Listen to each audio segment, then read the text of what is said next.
Good evening, everyone. I hope all of you are healthy.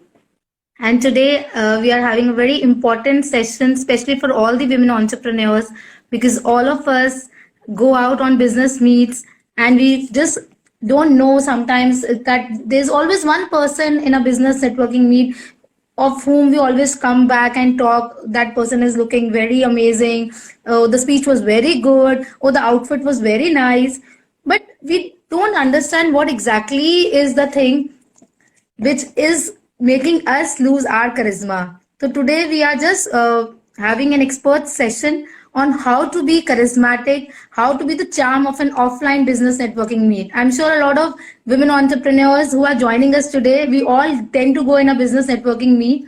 And today's session is going to be an eye opener with an expert that what all the things that we were missing. So I'm just waiting for Tina, who is our guest for today. Tina, I've already sent you the request. Thank you all of you for joining us. We're just waiting for our guest Tina Walia, who's just yeah, she's almost there. Yeah. Hi Tina, welcome. Good afternoon. How are you, Latika? I'm all well, you tell. I'm very well. First question, Latika. Am I audible? Yeah, you're audible. Wonderful. So In this virtual world, that's the first important question to ask each other. true, because there are a lot of technical glitches that daily we all are facing. Absolutely. Wonderful to be So here with you today, Latika. same here. It's a pleasure having you over here on this special topic, and who can be a better expert who will be talking us than you? Thank you so much. Thank you So for that very kind introduction. So let me just introduce Tina Walia to our audience.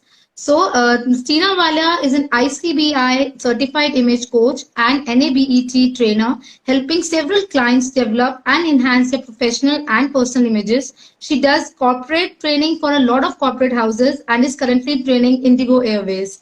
So welcome Tina once again.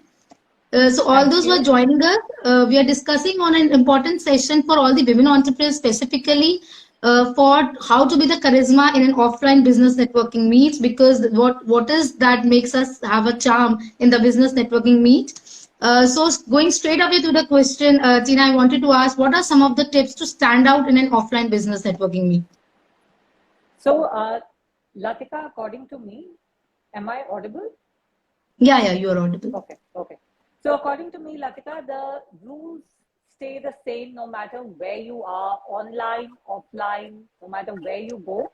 When you have to make that positive first impactful impression, the rules have to be the same. And being an image consultant at heart, before even being a trainer, we work on something known as the ABCDE of image management. And so let me just explain a bit here. A is standing for your appearance. So obviously your physical appearance, how you're dressed is very, very important. So you need to keep that in mind. Be very well prepared where your appearance and your attire is concerned. B, of course, would be your behavior. How well behaved you are, what are your manners like, be it online, offline, are of course very crucial and critical to give that right first impression. C is what makes you stand out from that crowd, how well you communicate, how polite you are, because it is very well known. Long after you have left that room, people might forget what you were wearing, what brand you were wearing, but people will always remember how you made them feel.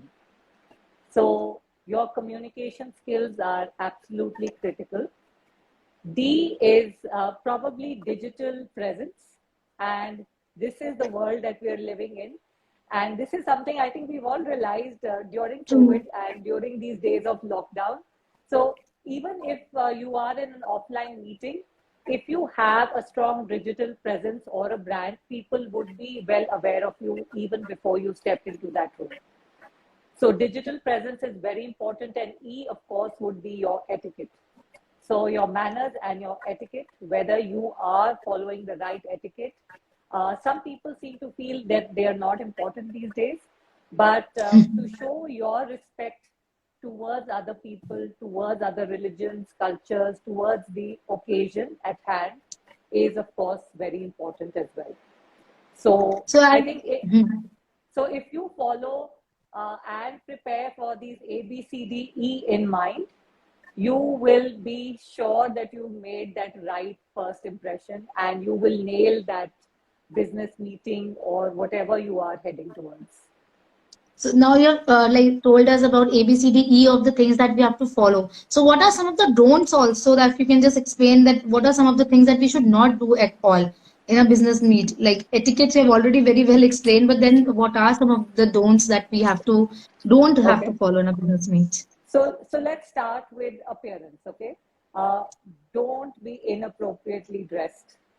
So keep in mind the occasion that you are going to. If it's a professional occasion, be professionally dressed. If it's a social occasion, obviously you can wear whatever you're, going for. Keep in mind Hmm. the venue that you're visiting, right? Keep in mind the people that you're visiting, their age, their designation could be. So be appropriately dressed according to the occasion, or rather, don't be inappropriately dressed according to your question, right? Don't be, so if we have to talk about behavior, Latika, Hmm. um, don't be very loud. Hmm. Don't interrupt people when they are speaking. Don't Hmm. show off.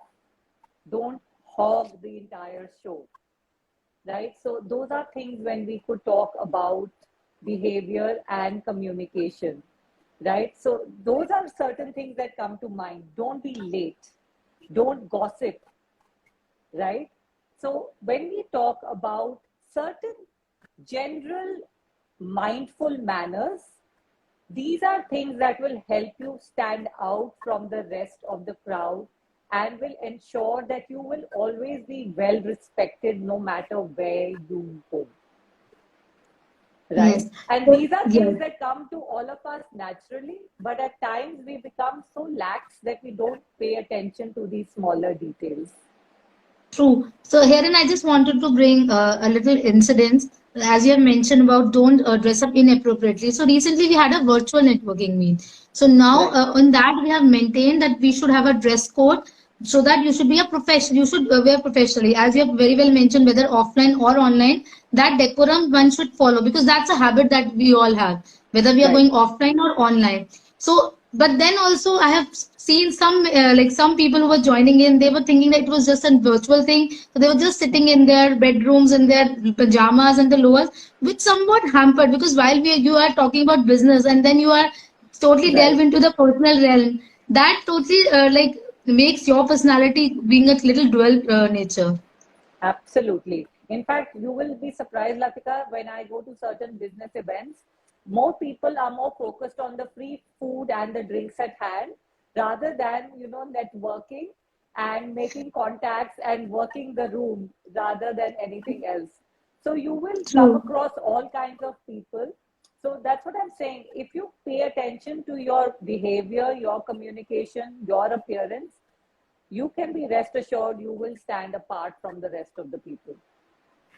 So, as you have very well mentioned about the appearance and the outfit, so I wanted to check with you what kind of outfit and the color one should choose if it's a professional business networking meet. Okay. So again, Latika, there are no one size fits all.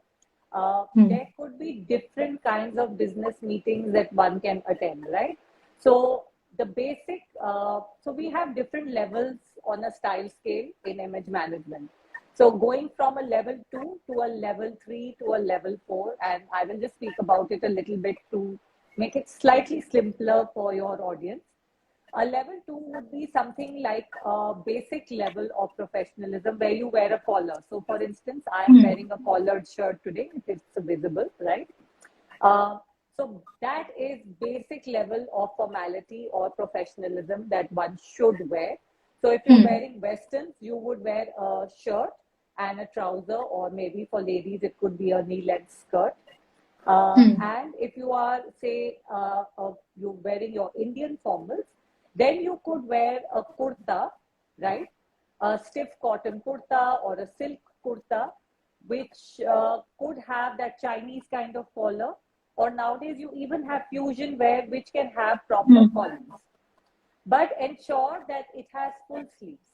It's not sleeveless, or at least it has half sleeves, right? So that could be your basic level of level 2. Then we can go slightly higher to a level 3, which says that if it is a slightly more formal meeting that you have to attend, you wear a blazer, right? So I could be if I have to wear my Western formals, I could be wearing black trousers or a black skirt and wear, say, maybe a gray blazer. And for Indian clothes, for instance, it could be a black suit, see, a cotton suit, right? With black pants, again, a palazzo pants. And I could wear a gray waistcoat on top of it, or a maroon waistcoat on top of it. Anything like that. Okay, but again, be mindful of your sleeve length. Don't wear anything sleeveless. Okay. Nowadays, a lot of ladies also, Latika, are wearing blazers or waistcoats on their saris, and they look beautiful. It looks absolutely crisp, clean, and professional. And very few times do we see level 4 where you go to the highest level of formality and you're wearing a match suit. So, which means probably the same level or same color on top and same color on the bottom. So, a black blazer, black pants, or black skirt on the bottom. So, in that case, you could wear like a black sari and a black blazer on top, something like that. But at all times, even if we are wearing a sari, ladies, we have to be careful of the depth of our neckline, the length of our sleeves. We ensure that the fabric is thick and crisp. We are not wearing any chiffons and georgettes. It has to be a fabric which is not transparent. Try and choose colors which are neutral colors, not very bright or over the top. You can wear neutral colors, and if you want to wear one bright pop of color, wear it somewhere close to your face, say an accessory or a scarf, so that the attention comes close to your face and the person who's sitting opposite you pays more focus on what you're saying rather than on the rest of your outfit. Awesome. So, and coming with outfit, the makeup also goes along with it. So sometimes it becomes a very loud makeup. So what is your tips for that as well? What kind of So, makeup we should keep both for Indian as well as for Western? so the makeup tips, Latika, would be the same for Western and Indian. It should ideally be something more neutral, more natural looking for all the face, the entire face. If you are going to wear like a smoky kajal or a coal-lined eyes, then your lips also should be very neutral, beige, pink, depending on your own skin tone. And if you want to wear a brighter lip color, then you ensure that your eyes are also very, very minimalistic. So choose to keep either your eyes the focus or the lips your focus. So keep one focus at a time and keep your base and all very clean, nothing too over the top. So you might see that my face has a lot of highlighter and I've done a very glamorous kind of look today. But that's simply because I know I'm not going anywhere today. I'm just doing a live with Latika today, right? I'm not going to work. So that is like as per the occasion, as per the concept, whatever is the theme, accordingly one has to be like go out Yes. and dress up. Yes. It should not be every time the same thing that we should do. Yes. So you focus on the venue, you focus on the occasion, you focus on the person that you're going to visit. You keep all these three things in mind and then you dress up accordingly. So you have already talked about lot about the skills, but I just wanted a brief about the soft skills as well. Though you have already talked about the behavior, the voice should not be loud, but still it's little bit of the soft skills that one should have while going on a business meet. Okay. So most important, Latika, communication, we all know, right? We have to be somebody who is able to have a good conversation with somebody. Emotional intelligence. Emotional intelligence is extremely important. It does not matter how intelligent you are here, as far as you are intelligent here, right? And can have empathy towards the people who are around you. According to me, it is also very important to be an active listener, not interrupt people. And I've said this again Hmm. previously also, don't interrupt when somebody is speaking. If at all somebody is speaking and you feel that there is something of value that you would like to share at that point in time, just say, excuse me, I know I am interrupting, but this is something that I would like to say here. You know, so have good manners that make you stand out to the rest. Be persuasive. Learn to have persuasion skills, because if you are in a business meeting and you have a pitch that you want to, get accepted, you have to have persuasion skills. You have to have negotiation skills. You have to be punctual. So adaptability, flexibility, the list can go on and on, Latika. I personally feel soft skills are essential life skills these days. We cannot live without them. True. I And think very well you said. nobody teaches us these things in school and college, Latika. That's the sad thing. If because in schools these days these skills should be the more main focus, because that is how we have to go outside and meet the outside world. True. We manage our daily lives based on these skills and not what we are taught in school and college, unfortunately. Because the punctuality thing that you have said, many of the women, especially I've seen in the networking meets, that they have some or the other excuse. But then we have others also who have little children and they're coming on time. So I don't think so that excuse is a personal excuse that people are making. And the favorite excuse is traffic था. So भाई आपको पता है traffic था तो 10-15 minute पहले निकलो ना आप. True, true. Yes, So it was absolutely. lovely like having you, Tina. And before we end this session, I wanted to know your personal mantra, because you have been going in so many meets. So what is your personal mantra, right from dressing up to meeting people? What are things that you always follow? So, a couple of things that I always like to follow, Latika, are like I mentioned, I always like to, and I know this, that how do you make the right first impression is when somebody sees you for the first time, they base your impression about you is only on how you're dressed, right? True. So I always focus a lot on what I'm going to wear, depending on, again, like I mentioned, the venue, the occasion, and the person I am going to meet, right? So I do that. I pay a lot of attention to my body language. So body language, as in, I try my best to be as pleasant as possible, have a pleasant expression, always make eye contact, smile, try to make the other person as comfortable as possible. Communication is something that I teach and all that, so it comes to me quite naturally. So that is something that I do. Besides this, the tips that I would like to tell your audience is always try and keep your business card handy when you go out to negotiation or to a business meeting. So your business card should always be handy. Don't make very general looking, normal, boring looking business cards. Try to put in an element of your personality into your business card as well. So that, when you get business card, if there's something striking or different about it, people will remember it, right?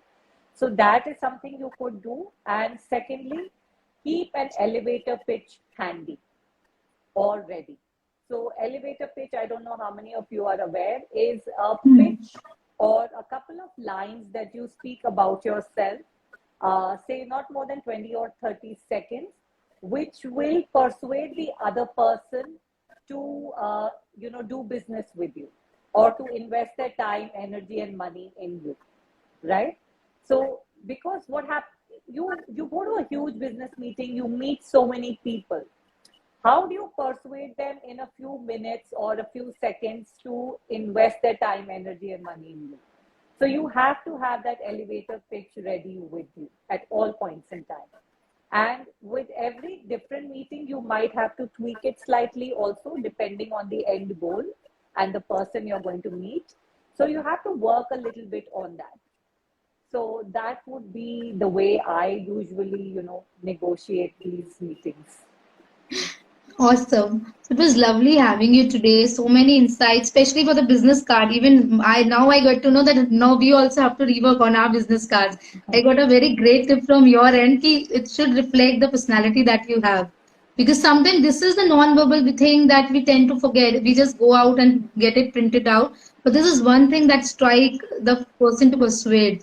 It's very awesome thing that now I'll also have to implement in my own self. So thank you so much for joining us, taking out time in this special live session. And I'm sure the audience might have got great insights and lot of things because we all go for our business meets, but there's small, small things that can bring a great change. Thank you so much, Latika, for having me. It was Mhm. a pleasure interacting with you. Same here, same here. Thank you so much for joining us. Thank you. Take care. All the best. You Bye, too. audience. Yeah, Bye. bye.